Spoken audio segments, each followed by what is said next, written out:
Delicious chicken fillets in soy sauce. My family asks for them every day, and everyone who tries them asks for more. You need 4 chicken fillets. Cut them diagonally, all the same way, only on one side.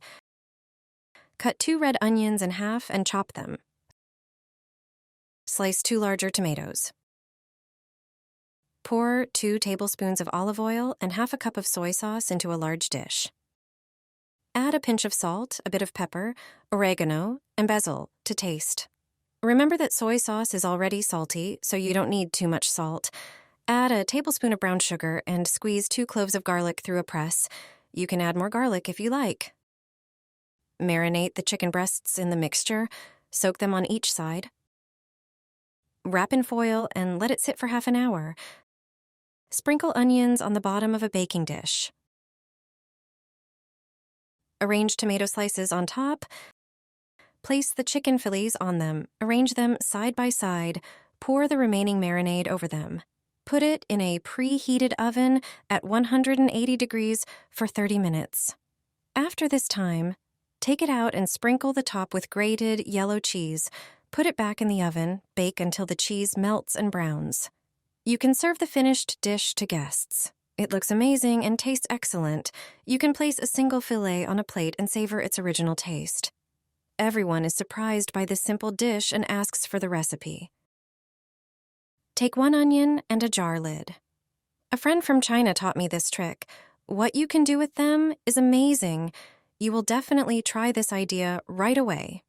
Take large, beautiful onions, peel them if necessary, and cut off the stem ends. Clean them from the roots, but don't cut too much from that side. Place the prepared onion on the jar lid. Cut it in half. The lid will prevent you from cutting it all the way through. Now, cut it crosswise. Then, continue cutting it horizontally as shown in the video.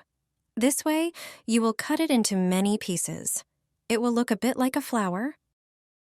Cut the remaining onions the same way. Do everything exactly like with the first onion. Take a large bowl. Pour water into it. Soak the cut onions in it. Leave them in the water for an hour and then dry them. In the bowl, beat 2 eggs. Mix them into a uniform mass. Add 100 milliliters of milk and mix again. In a separate container, prepare flour. Add salt, pepper, and sweet paprika. Mix them thoroughly with the flour. Now, take the first onion. It should be relatively dry by now. Dip it in the egg, be thorough. Then dust the onion in the second bowl with flour. Again, do it thoroughly so that the flour covers the entire onion. Heat oil in a pot. Put the onion in it. Fry it until golden brown. Turn it over to ensure it fries well on the other side too. Place it on a plate. Serve with sour cream and tomato sauce. Just peel off individual onion feathers and savor their extraordinary flavor. This prepared onion makes an amazing snack or a standalone dish.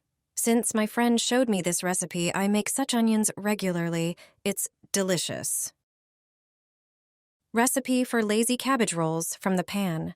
No rolling required. Their preparation will take only 30 minutes. Melt clarified butter in the pan. Then sauté finely chopped onions in it. When they turn golden, add white cabbage cut into pieces. Pour in 100 milliliters of broth. Cover with a lid and simmer for 20 minutes. In a large bowl, prepare 500 grams of minced meat. Add 200 grams of cooked rice and sautéed cabbage with onions to it. Season with salt and pepper to taste. Mix everything thoroughly. Shape small patties in your hands. Press them well with your hands. Melt clarified butter in the pan. Then, fry the meat on each side. When it browns, add 400 milliliters of tomato passata. Add 300 milliliters of broth to the sauce. Season with a tablespoon of oregano, salt and pepper. Cover and simmer for 20 minutes. These prepared cabbage rolls taste divine. They don't require the tedious process of rolling in cabbage. They are a great idea for lunch. My family loves them. Delicious dinner with white cabbage. You won't want to eat regular meatballs anymore. Take one medium-sized cabbage. Cut it into 3-centimeter pieces from the top. Place each piece gently on a baking sheet. Season the cabbage with salt and pepper. Transfer the ground meat to a large bowl. Add 1 finely chopped onion. Crush 3 cloves of garlic and add them to the meat. Add a tablespoon of red pepper, a tablespoon of black pepper, 2 tablespoons of salt. Then sprinkle a tablespoon of nutmeg and Provençal herbs. Put on a rubber glove and mix everything thoroughly to evenly distribute the spices. Remove the glove and grease your hand with oil. Take a piece of meat and shape it into a round cutlet. It should be the diameter of 1 cabbage leaf. Then, place it on the cabbage. Repeat the process. Add 50 grams of chopped chives to the bowl. Add 30 grams of dill. Then, transfer 200 grams of natural yogurt to the bowl and 20 grams of tomato concentrate. Mix everything thoroughly until you get a uniform consistency. Spread the mixture over the cutlets with a spoon. Cover the meat completely. Place the prepared dish in an oven preheated to 180 degrees Celsius. Bake for 45 minutes. Meanwhile, make the sauce. Add 20 milliliters of milk to the natural yogurt. Add a clove of garlic and your favorite spices. Mix everything. Pour the dish with the sauce. This cabbage meatball tastes excellent. It is healthy and satisfying. My family loves it. This is the best pork chop recipe I have ever tried. It's aromatic and juicy. Cut the meat into pieces, but don't cut all the way through, creating a harmonica-like shape. Transfer it to a baking dish. In a bowl, add a teaspoon of salt, a teaspoon of black pepper, and herbes de Provence. Mix thoroughly and sprinkle this spice mixture over the meat, making sure to cover every centimeter of the pork chop. Peel 2 onions and cut them in half, then slice them into strips. Take a piece of bacon and slice it into pieces of similar thickness. Layer each piece of pork chop with onion strips, placing 2 pieces in each cut. Add the bacon as well, pressing them deep into the cuts to prevent them from fouling out during baking. Prepare up 200 grams of vegetable oil.